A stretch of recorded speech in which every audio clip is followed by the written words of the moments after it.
Hello, I'm Jim Burnett, and this, our fourth show, is called Research Project X15. This remarkable half-plane, half-rocket was one of NASA's primary aeronautics projects for the 1960s. In today's program, we take a look at the developments which took test pilots to the edge of space. This is the X-15 research aircraft, designed to investigate the problems of manned flight in a near-space environment. Altitudes up to 50 miles, speeds up to Mach 6. High-speed aerodynamics, aerodynamic heating, structural design, aircraft stability, and control in space and re-entry. This was the kind of information it was to provide, and provided it did. Here's the story.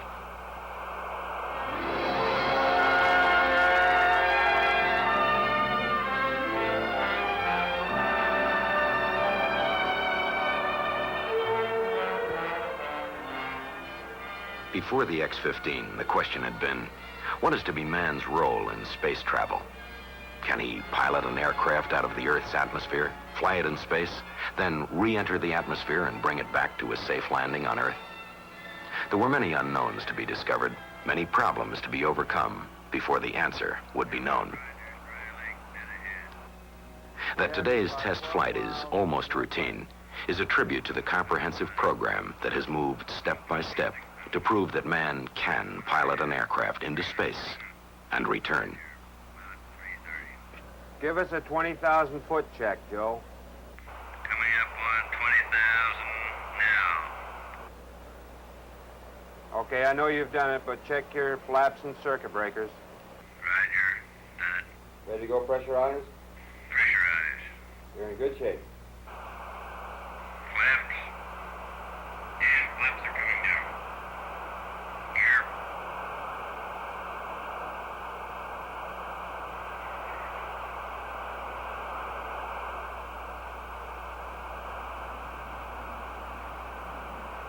Can't seem to get her on the ground.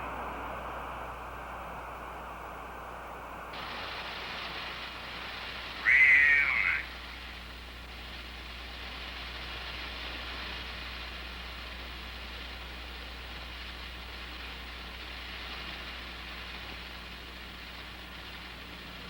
Well, sir, now we're done with the second cross-country. Yeah, boy. Real good flight, Joe. This is your happy controller going off the air. There have been many men who have helped make the X-15 project a success. One of them is aircraft research engineer Hartley Soule, who was originally in charge of designing and building the X-15 aircraft. Of course, I'm retired now, and the X-15, she's not the queen of the hangar anymore, although she's still hard at work. But I remember years ago, you know, it was long before Sputnik that we decided to build the X-15. This airplane, the first hypersonic aircraft, was going to be our first manned space probe. This was a logical step in the research aircraft program that had begun even before the end of World War II. From the beginning, the research aircraft program was a cooperative affair. The National Advisory Committee for Aeronautics, predecessor to NASA, the aircraft industry, the Air Force, the Navy, working together. Their first effort was directed at breaking the sound barrier. And the aircraft that would do it was the X-1, designed to acquire flight data at the speed of sound.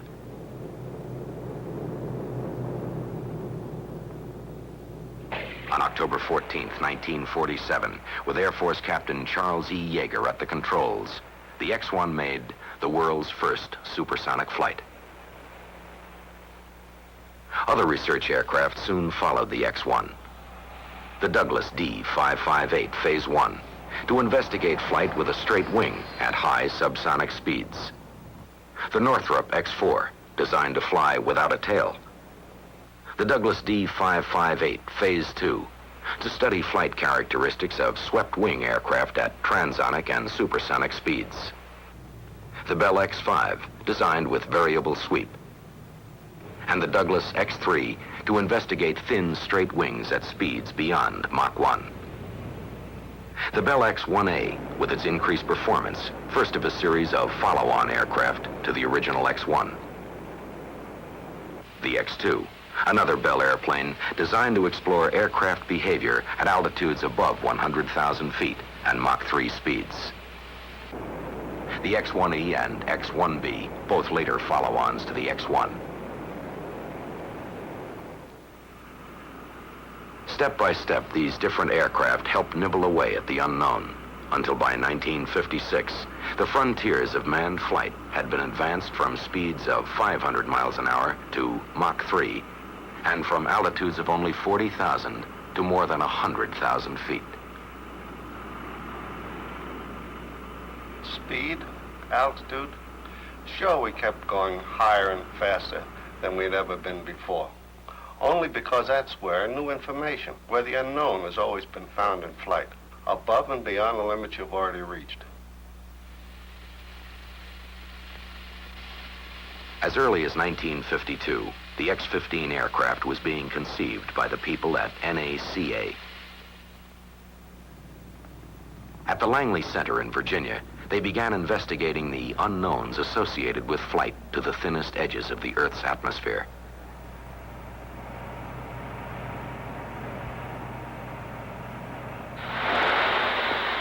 One unknown concerned aerodynamic heating. The X-15 would be the first aircraft to push from supersonic to hypersonic speeds, where the flow of air would heat the leading edges of the plane to 1,300 degrees Fahrenheit. Experiment after experiment was run to see if this extreme temperature would weaken or melt basic materials. The data resulting from tests run well beyond temperatures expected for the X-15 proved that there were materials that would withstand this kind of heat.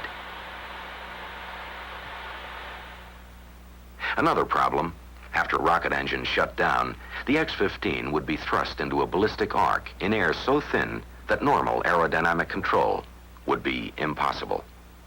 How then could the pilot control the aircraft? The answer?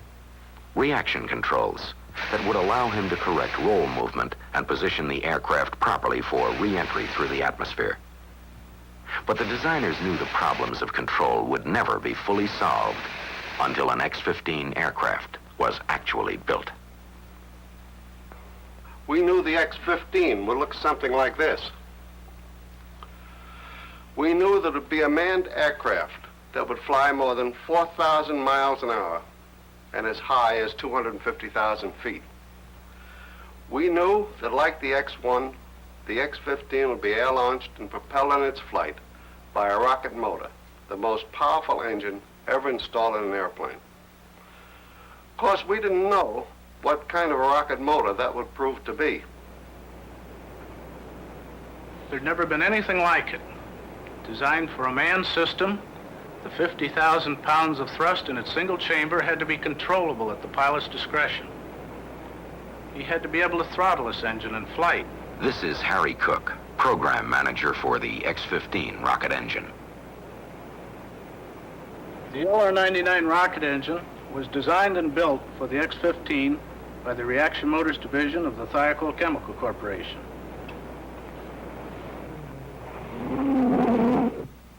We had had some experience in this field. Reaction Motors had built power plants for all of the X-1s and for the D558 Phase 2 aircraft. But those rocket engines we had made for earlier research planes were primitive forerunners of the engine we built for the X-15. 57,000 pounds of thrust with a throttle attached. No engine like this had ever existed before, but Thiokol built one for the X-15.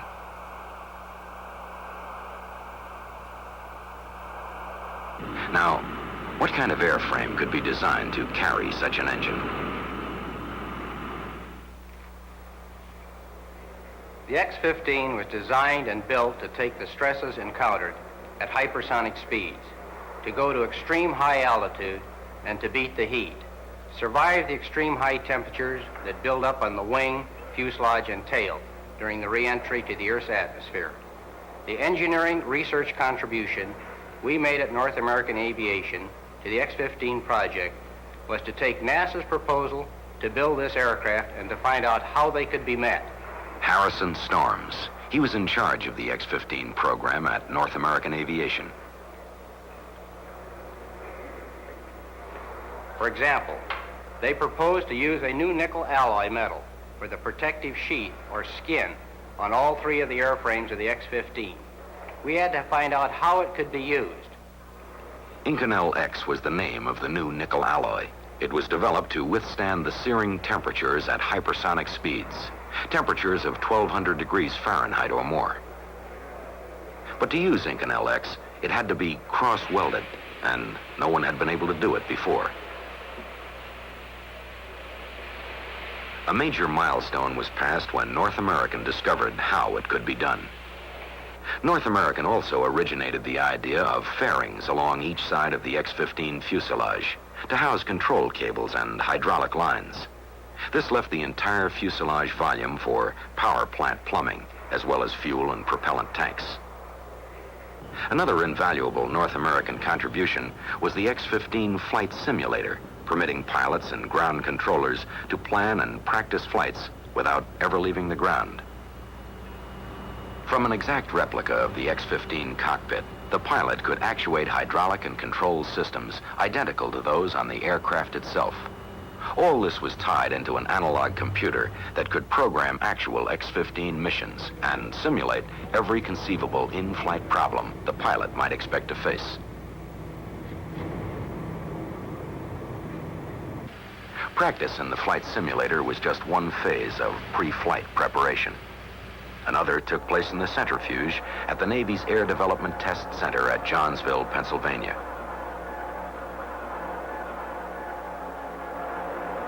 There, pilots learned how to take the heavy G forces they would meet when they flew the X-15 up into space and back down again. Hours of training here, added to hours in the simulator, extended the pre-flight pilot training period into weeks and even months. Then came the dramatic moment. The X-15 and its B-52 launch aircraft were ready. North American test pilot Scott Crossfield was ready. Step by step, the X-15 research project had moved to this important event. Now, the first of 3 X-15s was about to begin a series of test flights. The schedule called for an orderly progression of tests. In the first flights, the X-15 would remain attached to the B-52. Then a glide flight would be tried. Only then would powered flight be attempted.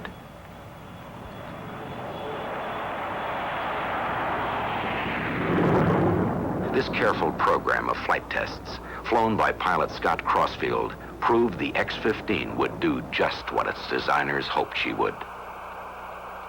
From March 10th, 1959 until late in 1960, when we delivered the 3rd aircraft to the Air Force, I made 14 captive flights, 1 glide flight, and 10 powered flights. It was all pretty much routine. We, North American that is, went up there to check out the aircraft, to check out the systems, to see how she handled and whether or not she'd meet the specs before we turned her over to the Air Force. But you'll have to go up to NASA's Flight Research Center at Edwards to find out how the actual test programs worked. Edwards Air Force Base in the Mojave Desert in California. This is where the X-15 story comes together. For here is where test flights of all high-speed research aircraft since the X-1 have taken place. Like all the programs conducted here, the X-15 Flight Research Project had a simple basis. A series of progressive steps to higher speeds and to higher altitudes. But each step, each flight itself, had a more immediate purpose than simply to gain more speed or altitude. And each flight was carefully planned to make the most effective use of this aircraft as a research vehicle or tool. Paul Bickle, director of NASA's Flight Research Center. Each flight provided new information or confirmed one tunnel or theoretical data on the characteristics of an airplane performing in a very advanced flight regime. Each flight grew out of one that had already taken place and led to another still to come. But of course, the X-15 flight program really began in the simulator months before the first airplane was delivered to us. Joe Walker, Chief NASA Edwards research pilot, physicist, and pilot of a long list of research aircraft. Practice or planning in the simulator is the beginning of every flight that's ever been made in the X-15. All pilots assigned to the project first become familiar with the handling characteristics and timing of the X-15 on any given mission in the flight simulator. It's been good insurance for all of us. One of the X-15 pilots who has spent many hours in the flight simulator is NASA's Milton Thompson. Here, Thompson flies a practice mission under normal procedure, with pilot engineer John McKay working as his flight planner. In a nearby room where the analog computer is housed, the activity in the cockpit can be monitored on closed-circuit TV. The pilot's control movements and the airplane's simulated response are checked on a plotter by the flight planner, who will monitor the actual flight from the NASA Edwards Control Center on the ground. The pilot's inputs may also be monitored and recorded by other instruments. Variations from the planned mission are then simulated, so the pilot will learn to recognize their effects on the aircraft. For example, he may get a problem involving changes in stability. These changes are fed by the computer to his cockpit instruments. The pilot reads the changes and makes control inputs to bring the aircraft back to normal. His response is monitored and evaluated.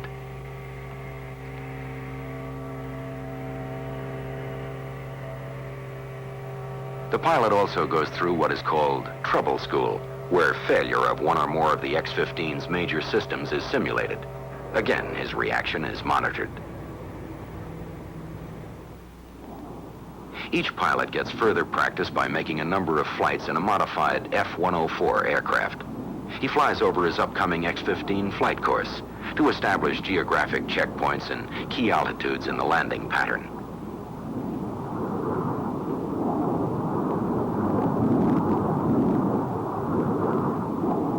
All flights are made over the high range, a network of ground tracking stations stretching from Wendover, Utah, 485 miles south to Edwards in California. The range consists of a master station at Edwards and radar stations at Ely, Nevada, and at Beatty. The flight corridor is 50 miles wide, and it contains a number of dry lake beds where emergency landings can be made. Two kinds of powered flights are made over the high range. One, a ballistic type, high-altitude run up to and even above 250,000 feet. And two, a high-speed run made at a lower altitude, usually 60 to 70,000 feet. During his practice flights in the F-104, the pilot must also familiarize himself with the timing and positioning for an X-15 landing at both primary and alternate landing sites. And he makes practice landings, using predetermined settings that can simulate the low lift drag ratio of the X-15. Nothing is left to chance, in the air or on the ground. These precautions paid off during one particular flight, when it was discovered the X-15 pilot could only get 30% power and would have to make an emergency landing. Ready to launch. 5, 4, 3, 2, 1. That's a good light. That's a good light. Hello on thrust. Give us the chamber reading. Got 12 degrees. Okay. Chamber pressure. Tank pressure's at 50. Push your throttle up and give us chamber pressure. We don't have chamber pressure, about 200. Roger. You got full throttle? Up there. You're running at 30%. 30%? How we going, Bob? Roger. You're going by Mud Lake. It looks like a landing at Mud Lake. Roger. Looks from the smoke down there like there's a very tiny bit of wind from perhaps south and a little bit east. So it's not...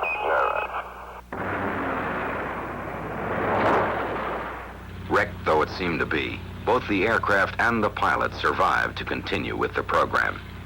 This was one of only 3 major accidents, all non-fatal, that have occurred in more than 120 flights with the X-15, a remarkable record of reliability. In February 1964, the plane that crashed on Mud Lake only a few months before came rolling out of the North American plant with a new designation, the X15A2. This modified version was rebuilt for flight to Mach 8 times the speed of sound, where the airflow temperature rises to 2,400 degrees Fahrenheit. The new X15 had a new heat-resistant protective coating, a new inertial guidance system, a longer fuselage, external tanks to carry more fuel for longer flights, and lengthened landing gear.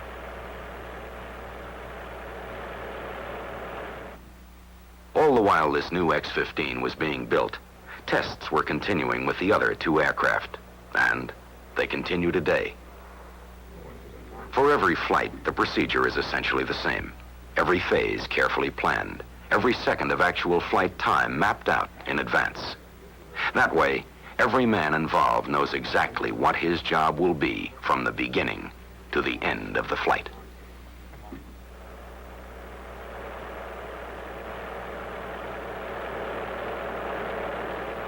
Hours of preparation, weeks of planning, months of study, whole years of research. All this goes with the X-15 each time she leaves the hangar for another flight.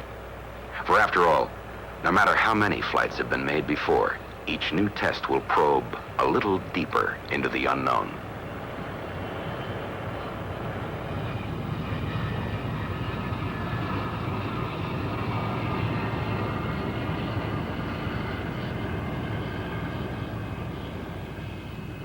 She is a research tool, this sleek black aircraft, carrying a host of instruments, gauges, and recorders to explore the unknown. And every second of her time in flight must be carefully charted. That's why at the Ely High Range Station, at Beatty, at Edwards, sensitive antenna watch and listen to each flight. That's why the pilot's heartbeat never really leaves the ground. And that's why in each control room on the ground, the plotting board is carefully watched for any unplanned deviation, for any unlooked-for change in the pilot's reactions or in the behavior of the aircraft.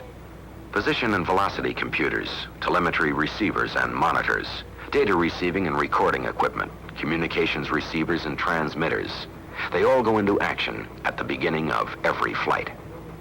In NASA 1, the project men stand by, alert for any possible trouble in the flight, while flight surgeons prepare to watch the pilot's physiological response, his pulse, his body temperature, heart action, respiration rate. All of this will be telemetered to the ground. Then, as always, when time for takeoff draws near, attention focuses on the man chosen to fly the mission. Because of this, the X-15 pilot becomes, in effect, the symbol for the entire research team. The one man who represents all the others who have worked so long and so hard to make the project a success. And it is a proud record of accomplishment they've achieved. They have designed and built an aircraft that could be piloted into space and flown back safely to a controlled landing on Earth. They have accumulated important data on aerodynamic heating at hypersonic speeds. They've learned about stability and control of aircraft during flight in near space and re-entry to the Earth's atmosphere. And perhaps most important of all, they have dramatized the potential of piloted high-performance aircraft in a space environment at a time when much of the world's gaze was turned toward orbital flight.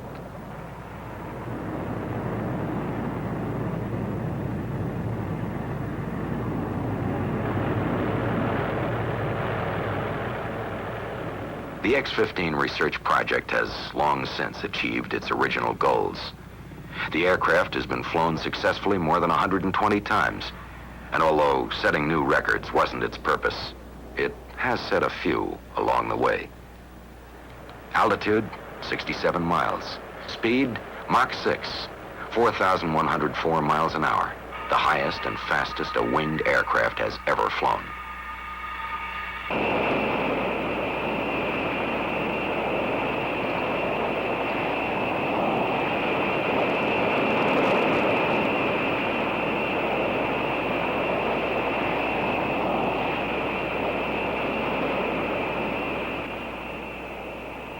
Today, the X-15 moves on to further accomplishment.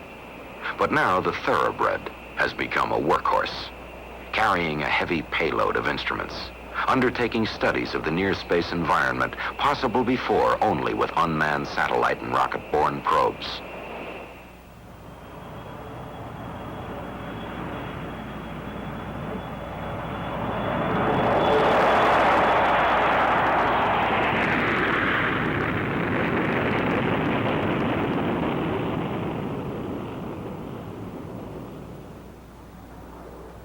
There are many people who should share the credit for the continuing success of the X15 research project. But perhaps they will understand if we seem to focus on those who have actually flown the many research aircraft since the X1. By saluting these courageous men, we also pay homage to all the others who have helped us move step by step, deeper and deeper, into the unknown outskirts of space.